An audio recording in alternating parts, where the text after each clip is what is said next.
Third में आपका स्वागत है। आज हम पढ़ेंगे टैक्सोनॉमी लिटरेचर या बोलेंगे वर्गीकी साहित्य। वर्गीकी साहित्य के अंदर अपने पास flora, manuals, monograph, herbarium garden, ठीक है, ये सब आते हैं। कौन कौन से आते हैं? फ्लोरा, मोनोग्राफ, मैनुअल्स, ठीक है, हर्बेरियम गार्डन और बॉटनिकल गार्डन, ये सारे हमारे पास किसके अंदर आते हैं? वर्गीकी साहित्य के अंदर। एक तरीके से ये टैक्सोनॉमी के टूल्स हैं। क्या हैं ये टैक्सोनॉमी के टूल्स हैं? तो हम फर्स्ट बात करते हैं फ्लोरा की। किसकी बात करते हैं? फ्लोरा की।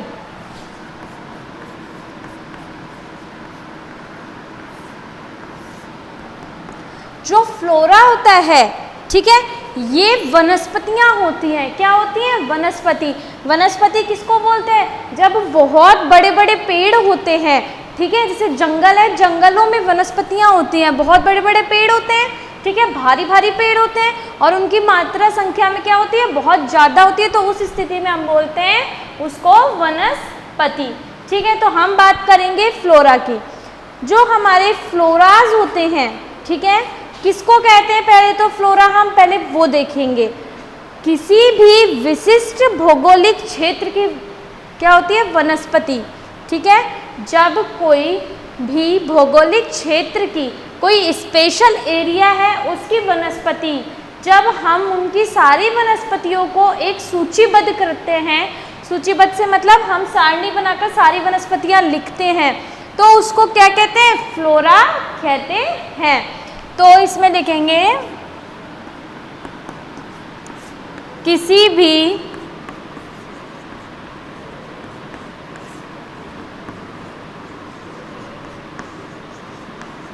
विशिष्ट भौगोलिक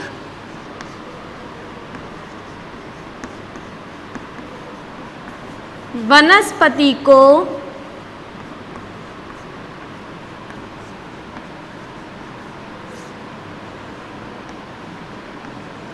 सूचीबद्ध करना, ठीक है, किसी भी विशिष्ट भौगोलिक वनस्पति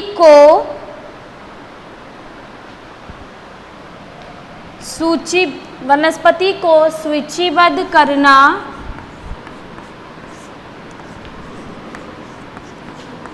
फ्लोरा कहलाता है। फ्लोरा कहलाता है, ठीक है। अब बात करते हैं हम फ्लोरा की। फ्लोरा के कितने प्रकार हो सकते हैं? फ्लोरा जो होता है वो 4 प्रकार का होता है। कितने प्रकार का होता है? 4 का। फ्लोरा चार प्रकार का होता है। तो जो पहला फ्लोरा है, पहला कौन सा फ्लोरा होता है? अपना स्थानीय फ्लोरा, ठीक है। कौन सा होता है? स्थानीय फ्लोरा।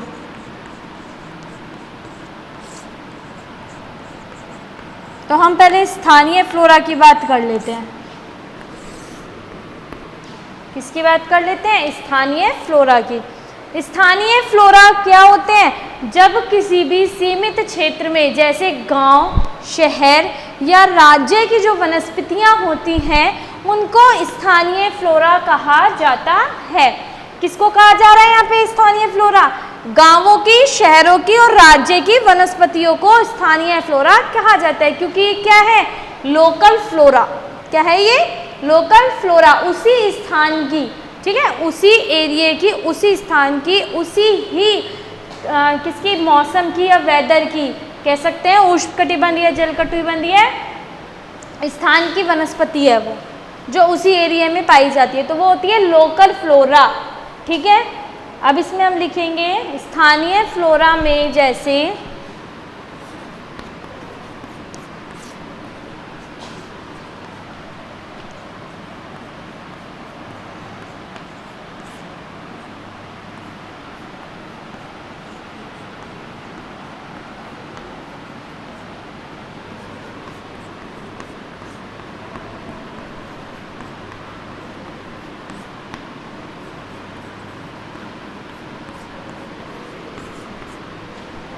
गांव, शहर, राज्य की वनस्पतियां वर्णित रहती हैं। वनस्पति वर्णित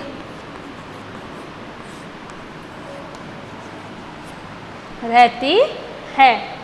ठीक है, ये है अपना स्थानीय फ्लोरा। नेक्स्ट अपना आता है, देखो स्थानीय फ्लोरा के बारे में तो वैसे नहीं पूछता कि संतापाऊ कहाँ पर है। ठीक है, संतापाऊ जो है वो सौराष्ट्र के राजकोट के गुजरात एरिया में है। संतापाऊ है एक स्थानीय फ्लोरा। ठीक है, अब नेक्स्ट हम बात करते हैं सेकंड फ्लोरा, क्षेत्रीय फ्लोरा। क्षेत्रीय फ्लोरा जो होता है किसी देश की होती है। ठीक है, किसकी होती है?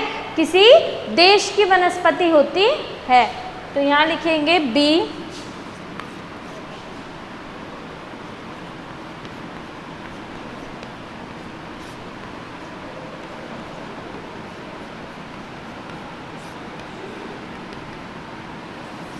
क्षेत्रीय फ्लोरा। क्षेत्रीय फ्लोरा बड़े भौगोलिक क्षेत्र जैसे देश या वानस्पतिक क्षेत्र की वनस्पति सम्मिलित रहती है।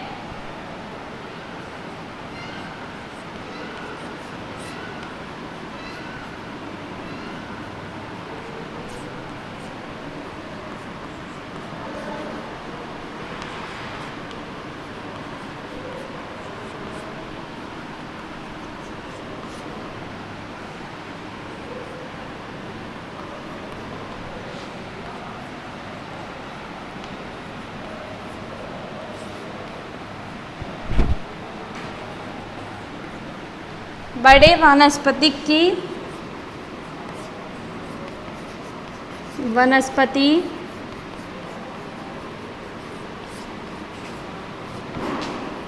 सम्मिलित रहती है। ठीक है, या तो वो क्या होगी क्षेत्रीय फ्लोरा किसी देश का होगा, या फिर कोई बहुत ही बड़ा जो क्षेत्र है जिसमें वनस्पतियां उग रही हैं ये वहाँ का होगा। स्थानीय फ्लोरा अपने गांव, शहर, राज्य मतलब अपने ही देश के अंदर छोटे छोटे कस्बों के अंदर जो होती हैं वो होती हैं स्थानीय फ्लोरा। ठीक है, हमने इन दो की बात करी। नेक्स्ट हम बात करते हैं महाद्वीप फ्लोरा। ठीक है,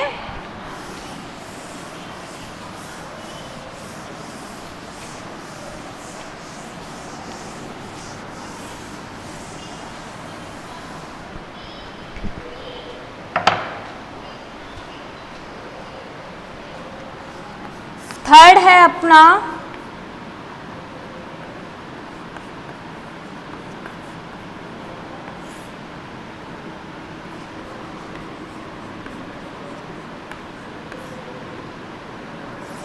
महाद्वीप फ्लोरा। महाद्वीप फ्लोरा जो होते हैं वो बड़े पैमाने पे पूरे महाद्वीप में जो वनस्पतियां आती हैं वो होती हैं महाद्वीप फ्लोरा। ठीक है, तो लिखेंगे पूरे महाद्वीप में, पूरे महाद्वीप क्षेत्र में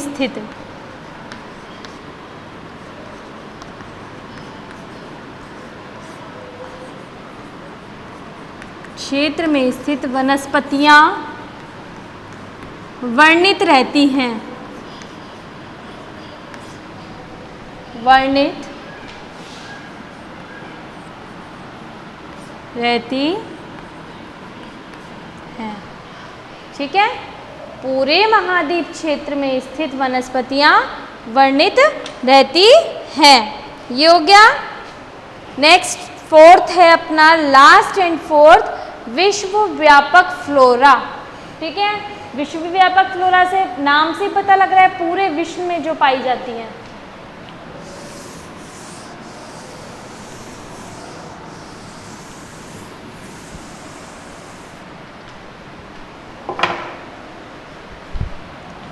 लास्ट फोर्थ फ्लोरा है अपना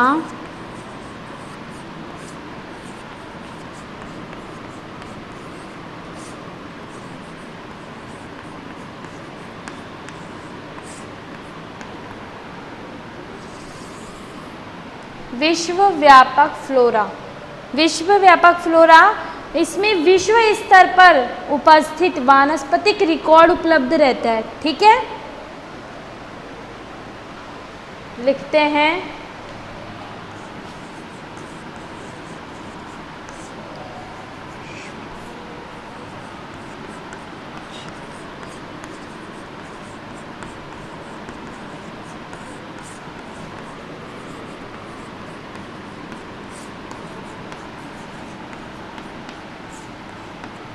विश्व क्षेत्र में स्थित वनस्पतियां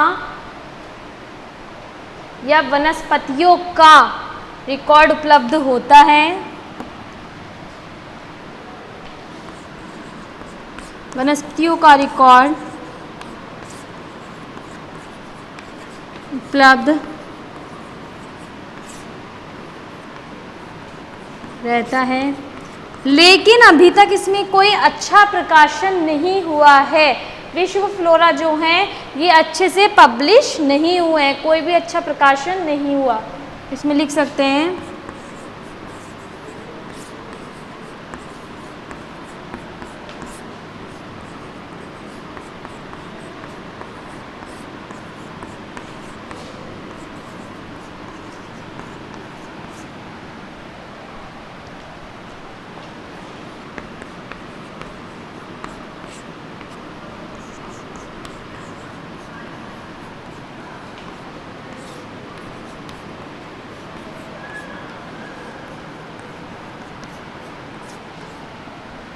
ठीक है। हमने बात करी यार फ्लोरा के बारे में, ये था आपका कंप्लीटली टॉपिक फ्लोरा। ठीक है, अब हम बात करते हैं मैनुअल्स और मोनोग्राफ के बारे में। जो मैनुअल्स होते हैं वो कौन कौन से होते हैं और मोनोग्राफ कौन कौन से होते हैं। अब हम बात करेंगे मोनोग्राफ के बारे में। ठीक है, मोनोग्राफ क्या होता है।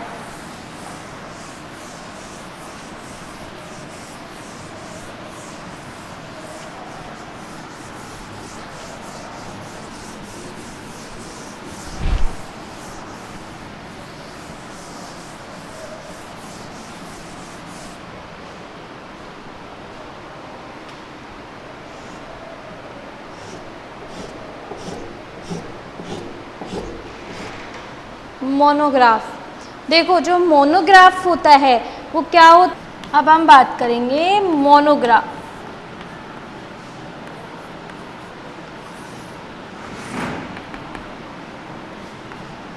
जो मोनोग्राफ होता है, ठीक है, वो एक जीनस या फिर हम कह सकते हैं एक वंश या कुल, ठीक है, उस पर विश्व स्तर पे उपलब्ध सामग्री प्रकाशित होती है। मोनोग्राफ में क्या होता है, किसी भी प्लांट का एक जो कुल होता है या वंश जो होता है उसके ऊपर, उस वंश के ऊपर क्या होती है, पब्लिश होता है, एक क्या होता है, रिकॉर्ड होता है, जिसको हम बोल सकते हैं कि विश्व स्तर पे उसकी सामग्री को प्रकाशित किया जा सकता है। ठीक है, विश्व स्तर पे होती है, ये कोई अपने राष्ट्रीय स्तर पे नहीं होती, ये अंतर्राष्ट्रीय स्तर पे क्या होती है, प्रकाशित होती है। क्या, इसके कुल से रिलेटेड जो भी सामग्रियां होती हैं वो।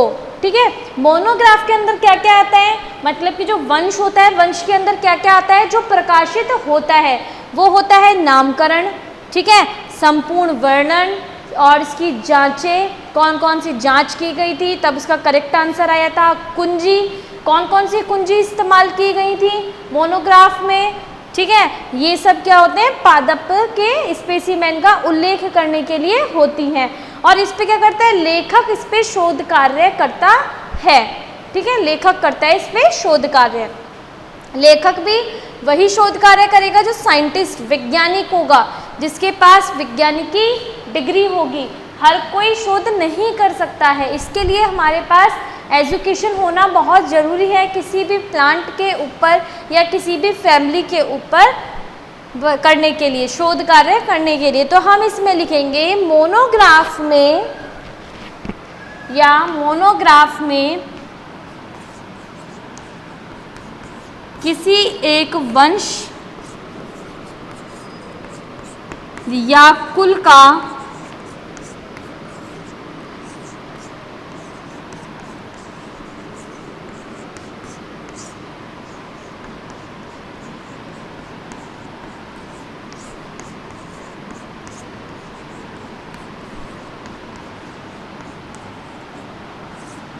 कुल की संपूर्ण सामग्री का प्रकाशन होता है।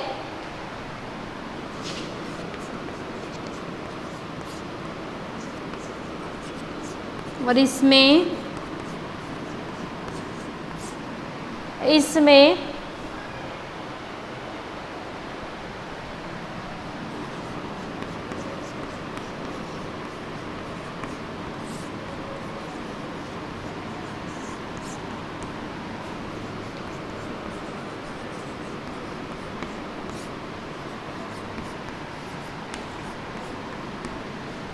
नामकरण, कुंजी, संपूर्ण जांचें,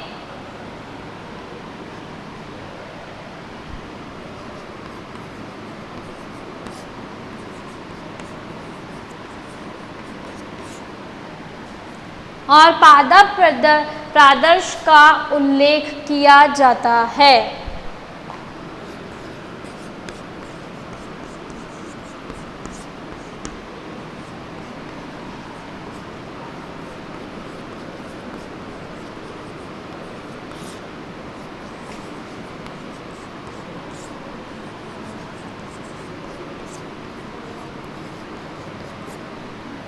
ठीक है, पादप प्रादर्श की जांचों का उल्लेख किया जाता है।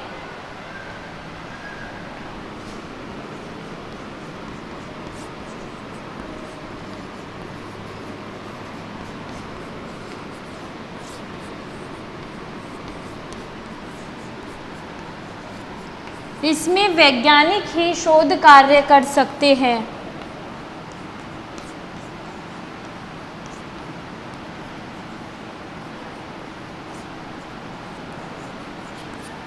इसमें वैज्ञानिक ही शोध कार्य कर सकते हैं।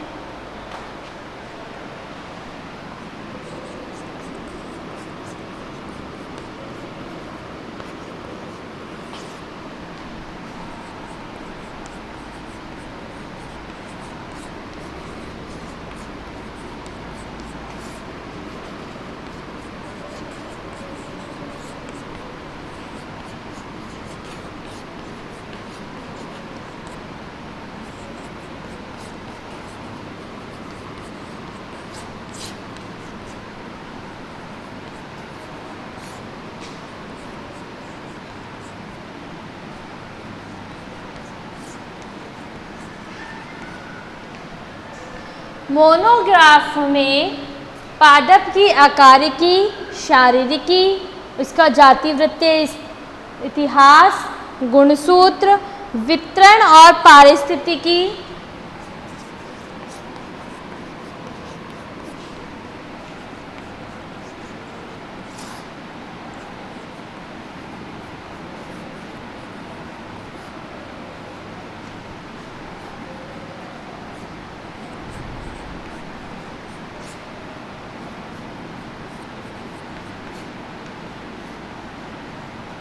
का वर्णन रहता है। ठीक है, मोनोग्राफ के अंदर हम पादप की स्टडी करते हैं, किसी भी प्लांट की फैमिली की स्टडी करते हैं तो उसकी ये सारी चीज़ें स्टडी करते हैं। ठीक है, ये सारी मतलब आकारिकी, उसकी शारीरिकी, जातिवृत्तीय इतिहास, गुणसूत्र, वितरण, पारिस्थितिकी, इनके बारे में हम अध्ययन करते हैं। अब हम नेक्स्ट बात करते हैं मैनुअल की। किसकी बात करेंगे? मैनुअल की।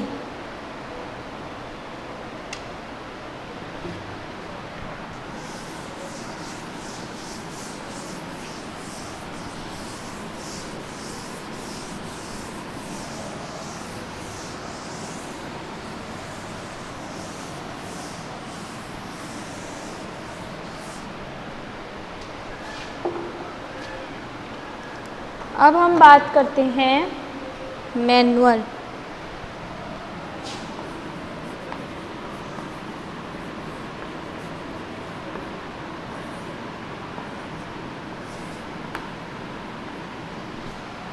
ठीक है, मैनुअल में क्या होता है?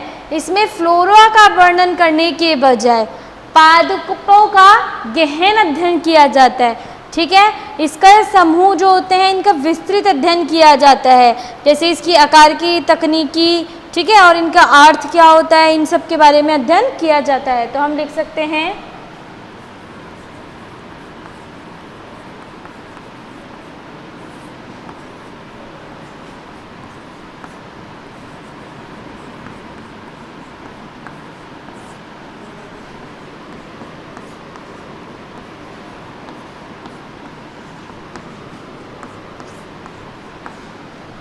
मैनुअल में फ्लोरा वर्णन के बजाय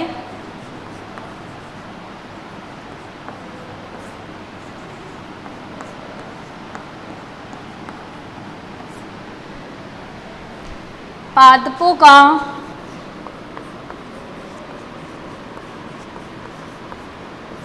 गहन अध्ययन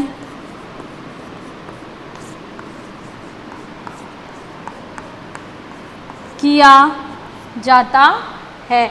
ठीक है, इसमें पादपों का गहन अध्ययन किया जाता है। इसके अंदर क्या होता है, जो पादप के विशिष्ट समूह होते हैं, पहचान के लिए जो कुंजी होती है,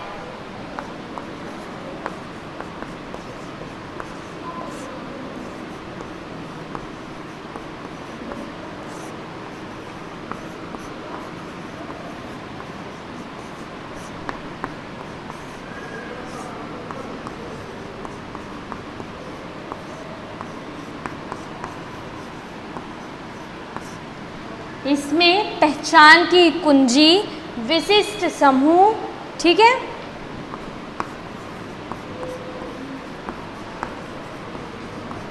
का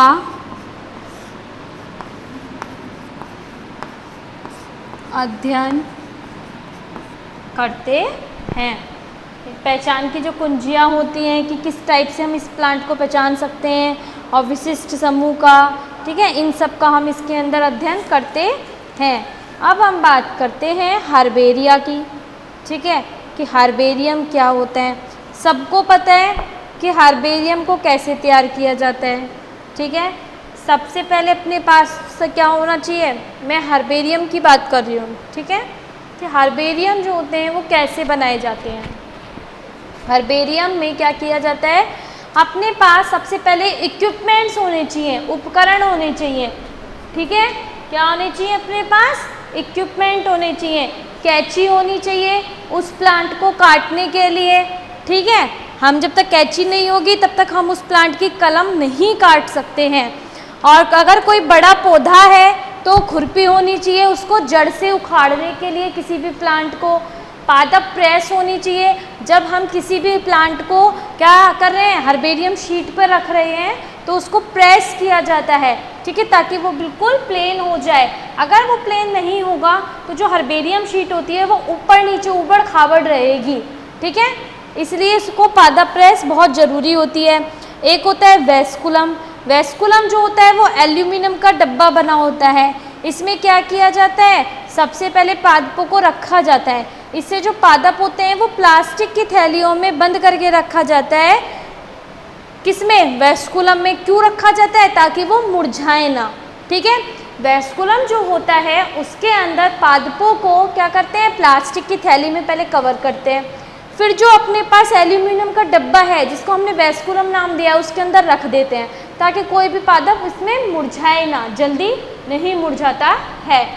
ठीक है, और हम लेते हैं फीड नोटबुक।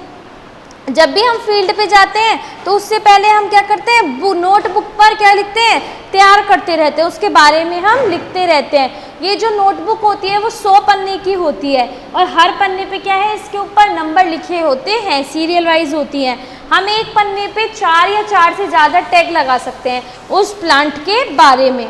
ठीक है, इसमें क्या हम लिखते हैं, नोटबुक में हम सबसे पहले तो हम ये लिखते हैं कि कौन सा प्लांट है जिसे हमने कहाँ से, किस गार्डन से लिया है, किस स्थान से लिया है। ठीक है, पहले तो हम ये लिखते हैं। तो हम इसको क्या करते हैं, 100 पन्ने की जो डायरी होती है उसमें हम लिखते हैं कि इस प्लांट को हमने कहाँ से प्राप्त किया है, किस स्थल से प्राप्त किया है। ठीक है, फिर हम उसके क्या करते हैं, आवास के बारे में, उसकी प्रकृति के बारे में, उसका पुष्प का रंग कौन सा है ये लिखते हैं। फिर हम तारीख लिखते हैं और दिन लिखते हैं, किस तारीख को हमने इस प्लांट के बारे में स्टडी की थी। फील्ड नोटबुक में हम ये सब लिख लेते हैं। दोबारा बताती हूँ, हर्बेरियम के अंदर क्या होता है, उपकरण होते हैं। ठीक है, उपकरणों में से सबसे पहले हमारे पास खुरपी होना चाहिए, कैंची होनी चाहिए कलम काटने के लिए, फील्ड की नोटबुक होनी चाहिए। ठीक है, और अपने पास वेस्कुलम होना चाहिए। किसी भी प्लांट को जो हम उखाड़ के लेके आए हैं तो वो मुरझाए ना, तो उसमें प्लास्टिक की पॉलिथीन में बंद करके हम वेस्कुलम में रख सकें। और पादप प्रेस होनी चाहिए। क्या होनी चाहिए, पादप प्रेस होनी चाहिए, जिससे हम प्लाईवुड या तार की जाली से ये बनी रहती है और 2 टुकड़ों में तैयार की जाती है। अगर ब्लॉटिंग पेपर अपने पास नहीं है तो अपन अखबार में भी पौधे को दबा सकते हैं। इसमें क्या होता है, जैसे कि अपने पास ये होता है, जैसे ये एक लकड़ी का टुकड़ा है, या तो ऐसा रहता है, तार टाइप रहता है, ओपन रहेगा, जगह जगह से तार हो गया तो जाली जिसको अपन बोलते हैं, या लकड़ी का टुकड़ा है, ठीक है। तो 2 होते हैं सेम साइज के। क्या करते हैं, प्लांट को इसके बीच में रखते हैं और ऊपर से इसका दूसरा सिरा दबा देते हैं। दबाने के बाद ये क्या होगा, अखबार में दबाते हैं उस प्लांट को, ऐसे सूखा नहीं दबाएंगे, ऐसे सूख जाएगा वो। अखबार में लपेट देते हैं अच्छे से उस प्लांट को, जैसे अब तोड़ के लेके आए हैं एज इट इज़, ताकि इसकी लीफ जो है वो ऐसे ही रहे, ऐसे, और इसको एज इट इज़ दबा देते हैं और ये एज इट इज़ ही दब जाता है। फिर हम इसको अर्बेरियम शीट पर क्या कर लेते हैं, चिपका लेते हैं या पेस्ट कर लेते हैं। नेक्स्ट आपका आता है उपकरण हो गया। फिर आता है पादप निर्देशों का एकत्रीकरण, मतलब कि जब हम किसी भी प्लांट को फील्ड में लेने जा रहे हैं तो उससे पहले हमको क्या क्या बातें ध्यान में रखनी चाहिए। जो पहली बात होती है वो होती है कि फील्ड में जाने से पहले हमें फील्ड बुक जो होती है, नोटबुक होती है, उसमें नोट करना चाहिए उस प्लांट के आवास को, ठीक है, कि कौन से आवास में ये प्लांट लगा हुआ है और कौन से स्थल पर ये प्लांट लगा हुआ है, ठीक है। पहले तो हमें ये करना चाहिए। दूसरा हमें ये देखना चाहिए कि जो छोटे शाखीय पौधे होते हैं, ठीक है, मैंने अभी आपको बताया जो छोटे नवोद्भिद प्लांट होते हैं उनको हमें हर संभव जड़ से ही उखाड़ना चाहिए, ठीक है। ये नहीं उसका तना ही उखाड़ के रख दिया। जो छोटे प्लांट होते हैं हम उनको जड़ से इजीली उखाड़ सकते हैं, तो हमें उनको जड़ से ही निकालना चाहिए। और उसमें ये होना चाहिए कि अगर छोटा है तो हो सकता है उसमें फूल भी आ रहे हो तो फल भी आ रहे हो, तो हमें उन फूल और फल को हटाना नहीं चाहिए, ठीक है। हमें उन फूल और फल को लगा रहना चाहिए ताकि हम उसमें देख सकें कि फूल किस विन्यास में आ रहे हैं, ठीक है, और जो फल लगा है वो फल कैसा है, एक बीजपत्री है कि द्विबीजपत्री है, ये अध्ययन कर सके, ठीक है।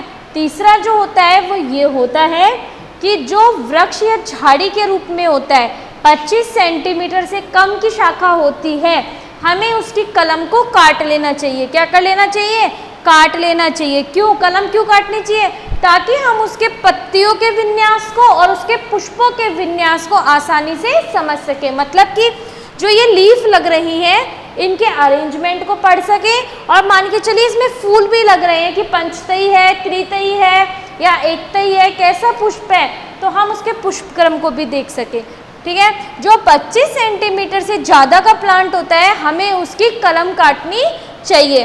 तो नेक्स्ट पॉइंट है, लास्ट एंड नेक्स्ट पॉइंट आपका वो ये है, पादप को जड़ सहित निकालना हो तो सबसे पहले मिट्टी झाड़कर, ठीक है, पॉलीथीन में हमको रख लेनी चाहिए, और फिर उसके बाद पॉलीथीन में रखने के बाद उस मिट्टी के अंदर पादप की जो जड़ होती है उसको डाल देना चाहिए, और वो गोलाई जब उसकी प्लांट की जड़ जो होती है उस मिट्टी में पूरा कवर हो जाती है। जैसे मान के चलो आपने देखा है नर्सरी में जब हम कोई प्लांट लेने जाते हैं तो उस पादप के चारों ओर ऐसे पन्नी होती है, पॉलीथीन है ये, और इस पॉलीथीन के अंदर वो प्लांट है, ठीक है।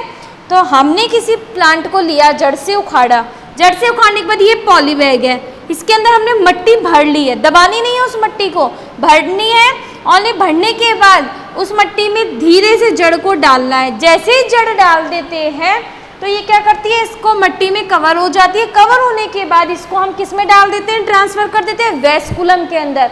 वेस्कुलम के अंदर इसलिए डालते हैं ताकि ये जो प्लांट है अपना ये मुरझाए नहीं, ठीक है, ये जो प्लांट है ये मुरझाना नहीं चाहिए, इसीलिए हम इसको वेस्कुलम में डाल देते हैं। और फिर धीरे धीरे ये क्या करता है, मिट्टी में ग्रोथ करने लग जाता है। जड़ें होती हैं जो पन्नी से भी बाहर निकलने लगती हैं, और पन्नी को पूरा कवर नहीं होना चाहिए, यहाँ से चाहे आप इसमें छेद कर दीजिए ताकि अगर हम इसमें पानी भी देना तो वो इसके अंदर जमा ना रहे, नीचे से निकल जाए। अगर अंदर ही जमा रहेगा तो उसकी जो जड़ होती है वो सड़ जाती है, ठीक है। यहाँ तक समझ में आया। तो ये आपका होता है हर्बेरिया कैसे अपन लेते हैं, पहले हमने लेने का सीखा। अब मैं इसके बारे में आपको कल लिखवाऊंगी पॉइंट्स टू पॉइंट्स, ठीक है। आज के लिए हम इतना ही, थैंक यू।